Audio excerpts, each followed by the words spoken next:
Hone. Hone. Hone. Shave it up!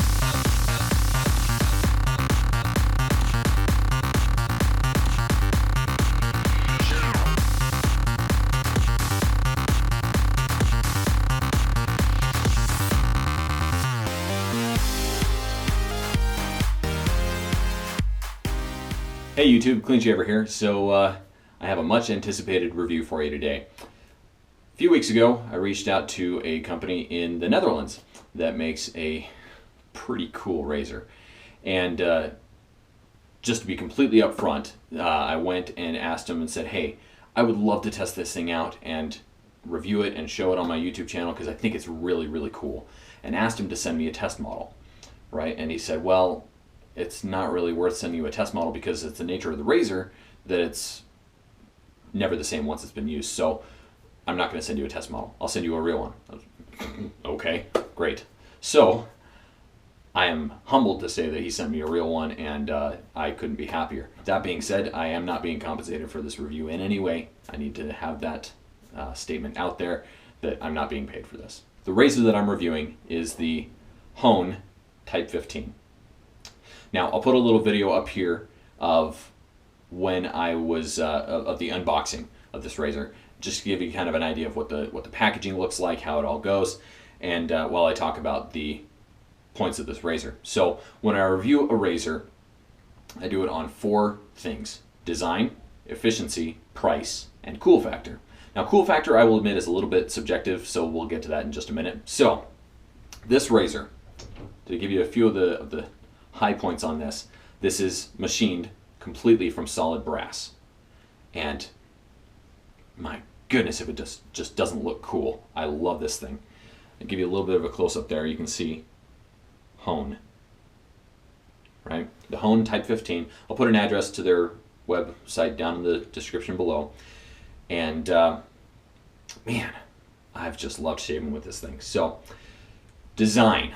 Right, looking at the design of this thing. So I've gotten a lot of different comments. It looks like Mantic59, when I was talking to him about it, he said, you know, it looks kind of like a Mercure Futur and the standard razor had a love child. Pretty accurate. It's just a sleek, somewhat futuristic, but classic looking razor, and I really, really dig this thing.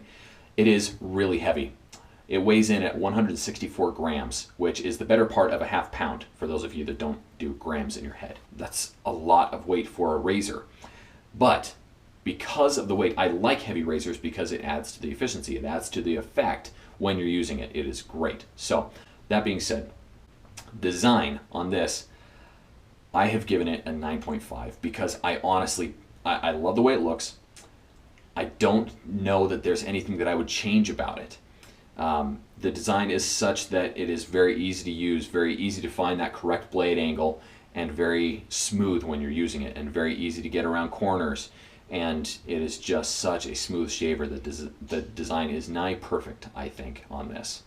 Now, you'll notice the blade gap right there is significant, but it is not aggressive. There is tons of room between the blade and the safety bar, which on typical razors would be indicative of an aggressive razor, but this is not, because the cap comes so far over the blade that it holds it very, very rigidly. Now, it obviously can't come too far down over the blade or else you won't feel the blade at all, it won't cut, but it comes far enough down on top of the blade that it holds that blade very rigid, which makes for a very smooth, efficient shave. So, like I said, design on this, 9.5. Efficiency, I'm also giving it a 9.5 because this razor, honestly, it holds that blade so rigid that I can do a 3-pass shave even on my neck. I can do 3 passes and a touch-up. You can watch that in the video right here where I shave with it. And it is just magical. I mean, there are 2 other razors that I've used that I've been able to do that with. One of them is the Above the Tie S2, and that's been able to give me a BBS shave on my neck. The other is a Schick injector, which is super cheap, I know, but this thing is just a beast when it comes to efficiency, but it is mild. It's a really wonderful combination for anybody that's looking for a efficient shaver that's not going to tear up your face and that you don't have to be super, super careful with. Heck, I used a feather blade in this, brand new feather blade. And feathers on the first shave are renowned for being aggressive or not as smooth, right? Because they are so sharp. Not a problem in this thing. Really not a problem at all. This tamed the feather. It is that good. Now, price. Here's where it gets into, it just loses a few points in my book. And the reason is this. I understand why it's high priced. It's priced at 110 British pounds, which translates at today's currency exchange rate, it's about $169, $170. And that's pricey. It is. I'll say that right out there. I know that it's pricey. But I also understand this is machined brass. It takes time to make this. And they are made one at a time. Precision machined. It takes a lot to make one of these razors. And so I understand that. I also see that price point is right up with above the tie razors, the Wolfman, and some of those other high-end razors. But I'm okay with that because this performs so well. It's kind of like, people will give this a bad rap saying, oh, I can get a BBS shave with a Gillette Super Speed that I picked up for $12. Yeah, sure, you can. Absolutely, you absolutely can. So it's kind of like comparing a Honda Accord and a BMW 5 Series, right? Both reliable cars, both good cars. One might be a little bit more comfortable than the other, and one might look a little better than the other. But they will both get you from A to B. So it's a choice thing. You can go for economy and low price all around, and nobody will ever fault you for that. But if you're the kind of person that can afford to drive a BMW 5 Series, you'll pick a BMW 5 Series. Am I right? It makes sense.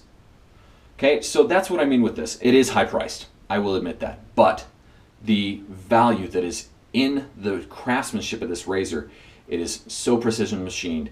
It is, dang if it just doesn't look good.